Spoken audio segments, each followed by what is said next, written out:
आप देख रहे हैं shining Uttarakhand news. Like, share and subscribe.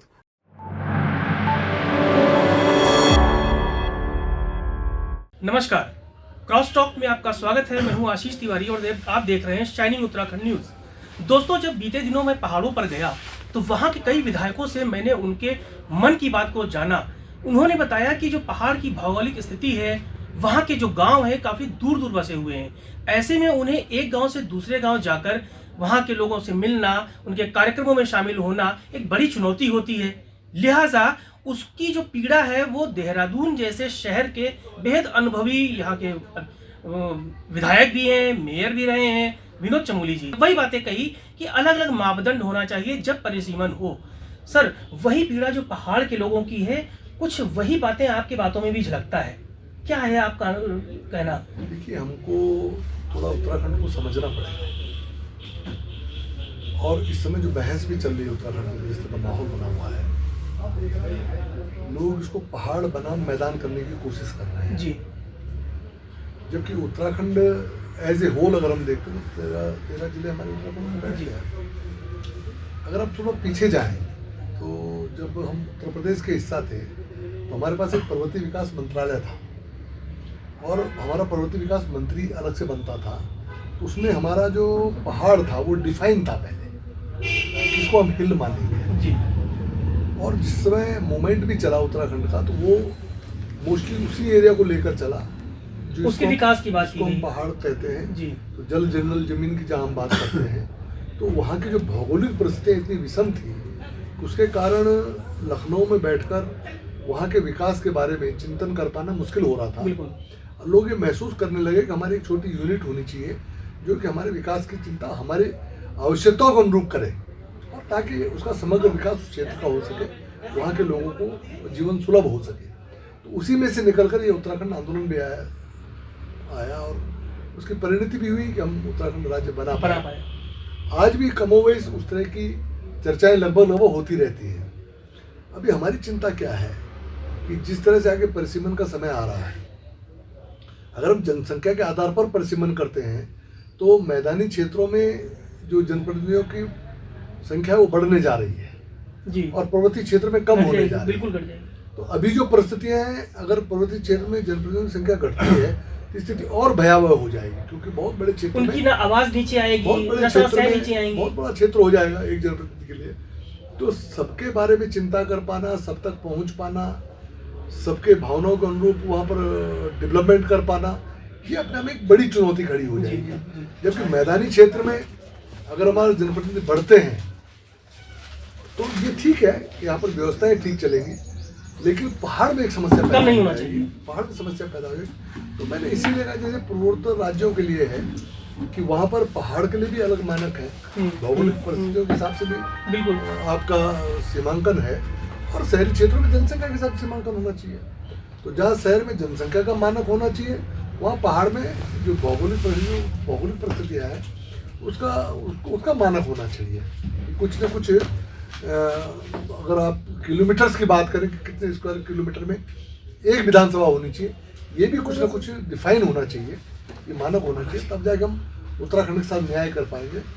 और इसके लिए मैंने ये कहा है, क्योंकि सीधे सीधे उत्तराखंड तो कर नहीं सकते, सेंटर का सब्जेक्ट है, तो मैंने ये चाहा है कि कहीं ना कहीं सरकार कोई संकल्प लेकर आए विधानसभा के अंदर ताकि हम केंद्र को भेज सकें और केंद्र की पार्लियामेंट में जाके ये होगा तो हम कम से कम एक कदम आगे बढ़ाएं ताकि केंद्र आगे चल के उस पर विचार करें, पहाड़ों को बचाने का काम कर सके। सर, जो पहाड़ मैदान का जो इशू 25 सालों के उत्तराखंड के सामने आज खड़ा है, इससे नुकसान अहित किसका है? देखिए, अहित तो ओवरऑल उत्तराखंडी का है। अब आप सिर्फ पहाड़ी को पहाड़ तक सीमित नहीं मान सकते जी।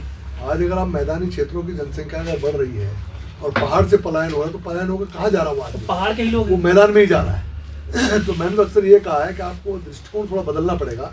अगर आपको मैदानों को बचाना है, क्योंकि मैदानों ओवर पॉपुलेटेड हो रहे हैं, अनकंट्रोल्ड हो रहे हैं, अवस्थापना सुविधाएं कम पड़ रही हैं, तो अगर आपको मैदानों को बचाना है तो आपको पहाड़ों को बचाना पड़ेगा। पहाड़ में अगर लोग रुकेंगे, पलायन कम होगा, वहाँ के लोगों को वहाँ पर सुविधाएं मिल पाएंगी, तो मैदानों में भी जन दबाव कम हो पाएगा, तो मैदान भी बच पाएंगे तो पहाड़ भी बच पाएंगे। तो ये रेसिप्रोकल है। आप सिर्फ मैदान की चिंता करके पहाड़ को बेहतर नहीं कर सकते तो पहाड़ की चिंता करके मैदानों को नहीं संभाल सकते। तो आपको दोनों के बारे में चिंता करनी पड़ेगी। उसके लिए आपको पहाड़ों के लिए कुछ अतिरिक्त सोचना पड़ेगा कि लोग वहाँ कैसे रुके, उनको वहाँ रोजगार कैसे उपलब्ध हो सके, उनकी कृषि कैसे थोड़ा बेहतर हो सके, ताकि उनका पलायन कम हो और मैदानों पर दबाव कम पड़े, ताकि मैदानों में जीवन सुलभ रह सके। ये दोनों चीज़ें हमको देखनी पड़ेंगी। तो ओवरऑल हमको पूरे उत्तराखंड के बारे में विचार करना पड़ेगा, तभी जाके उत्तराखंड संभलेगा। सर, आप तो 10 साल यहाँ की आपने कमान संभाली राजधानी देहरादून की। मैंने जब यहाँ से देहरादून से लेकर मसूरी डाइवर्जन तक और ऊपर जाकर देखा, तो जो पहाड़ के हिस्से हैं वो हरियाणा, दिल्ली, पंजाब, वहाँ के लोगों ने खरीद लिया है। उनके बंगले बने, नेम प्लेट में लगी हुई है। यानी कि पहाड़ों की रानी मैदानी जो है गैर उत्तराखंडी है उनके कब्जे में चली गई है। ये जो सिनेरियो बदल रहा है, इसको कैसे देखते हैं? देखिए, यहीं से निकलकर भू कानून आया है। जो भू कानून, सख्त भू कानून बनाने की जो कवायद शुरू हुई, वो इसी चीज़ को देखते हुए, यहाँ के डेमोग्राफिक चेंजेस को देखते हुए हुई है। और आज मेरी सरकार वो सख्त भू कानून ला पाई है।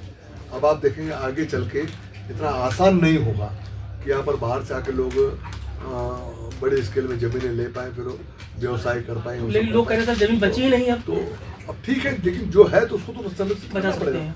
जो नहीं है तो अब नहीं है कि लकीर पीटते रहेंगे तो आगे नहीं बढ़ पाएंगे। हमारा कहना है जितना भी बाकी है कम से कम उसको ही बचा के रख ले, हम उस और आगे बढ़ रहे हैं, काम कर रहे हैं। सर, सरकार का कामकाज जो है जिस रफ्तार से चल रहा है, 3 साल पूरे होने जा रहे हैं। इस 3 साल के कार्यकाल को देखें तो कई मंत्री पद खाली रहे, फिर भी सरकार ने काम किया। अगले 2 साल को जो कार्यकाल बचा है, चुनावी वर्ष में फिर चले जाएंगे हम, क्या लगता है कि अब इस वैक्यूम को पूरा करना चाहिए? देखिए, छोटा प्रदेश है, हमारे कुछ मंत्रालय खाली भी है, लेकिन उसके बावजूद काम प्रभावित नहीं हुआ है। उत्तराखंड लगातार आगे बढ़ रहा है, सरकार तमाम निर्णय ले रही है और बेहतर काम हो रहा है। आपके अनुभव का फायदा? हाँ, हमारे अनुभव का भी। हम लोग विधानसभा में बैठते हैं, समय समय पर हमारी चर्चाएं होती है। आपको ध्यान में होगा जब भू कानून का विषय हुआ था तो मैंने ही अपना दृष्टिकोण दिया था, और परिणाम ये होगा हमारी सरकार उस पर सख्त भू कानून बनाकर लाई है। हाँ। जिसकी शुरुआत, तो आपका अनुभव तो सर बहुत बड़ा है। शुरुआत मैंने कहीं ना कहीं की थी।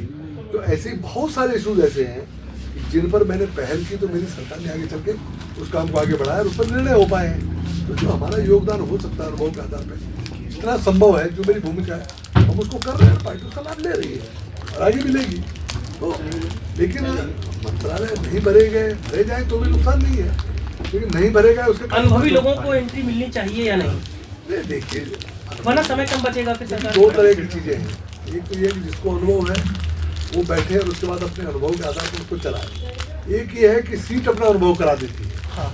जो लोग बैठते हैं फिर बाद में अनुभव लेते हैं, फिर ठीक चलाते हैं। तो ये डिपेंड करता है कि आप किस रूप में उपयोग कर रहे हैं।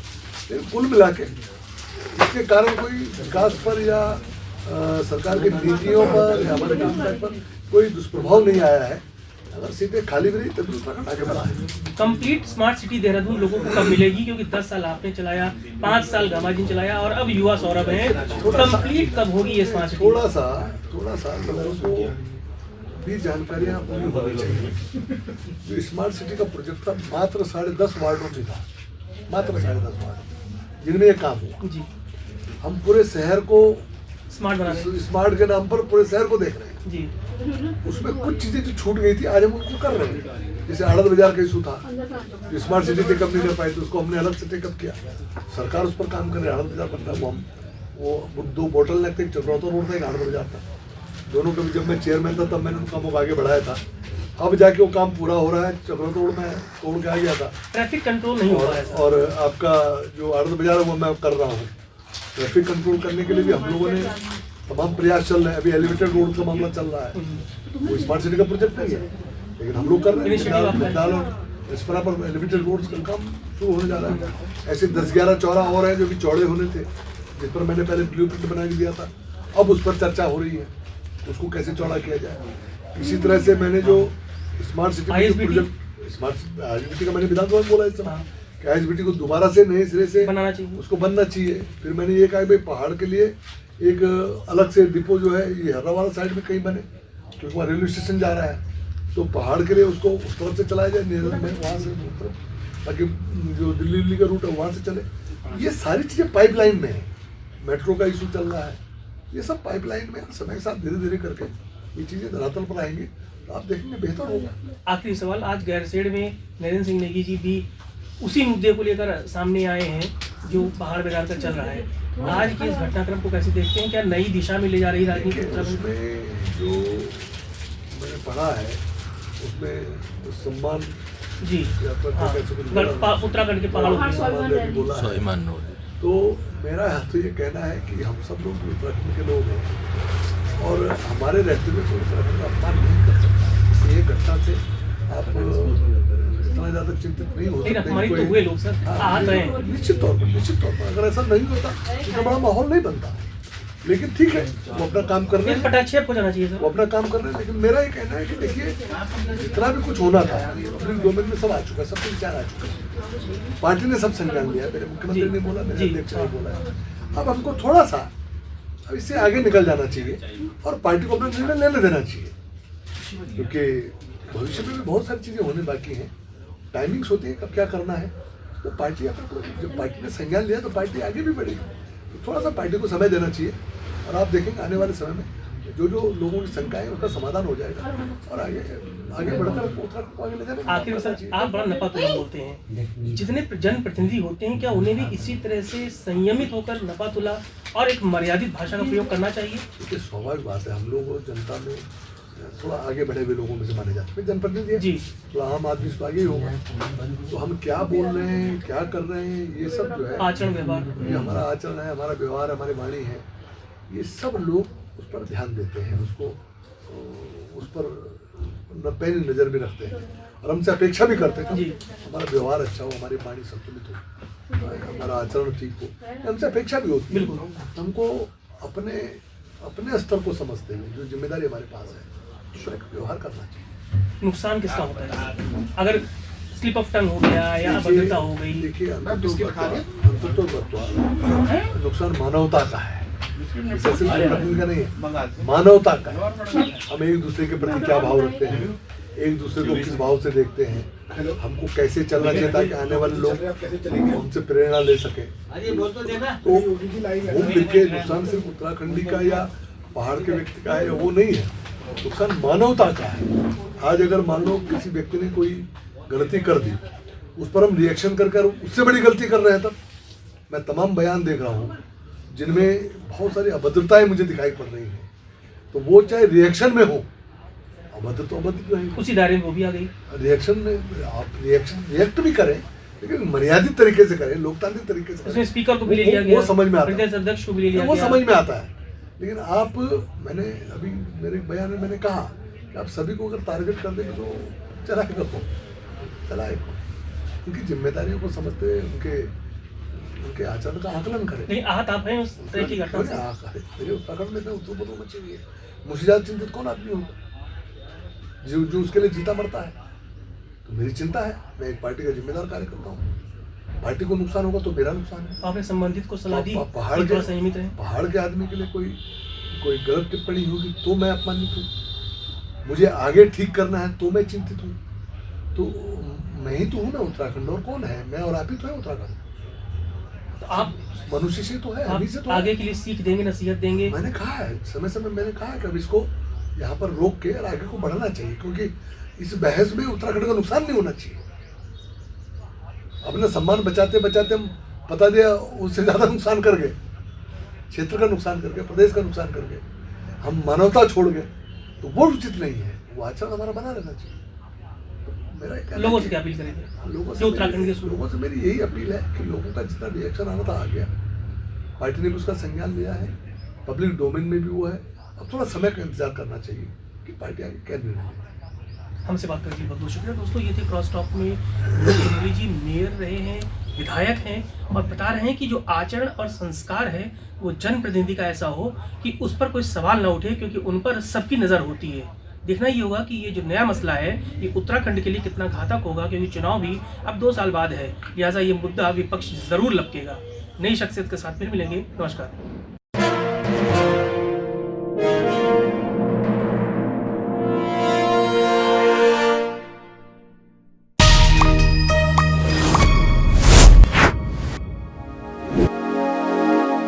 आप देख रहे हैं shining Uttarakhand news. Like, share and subscribe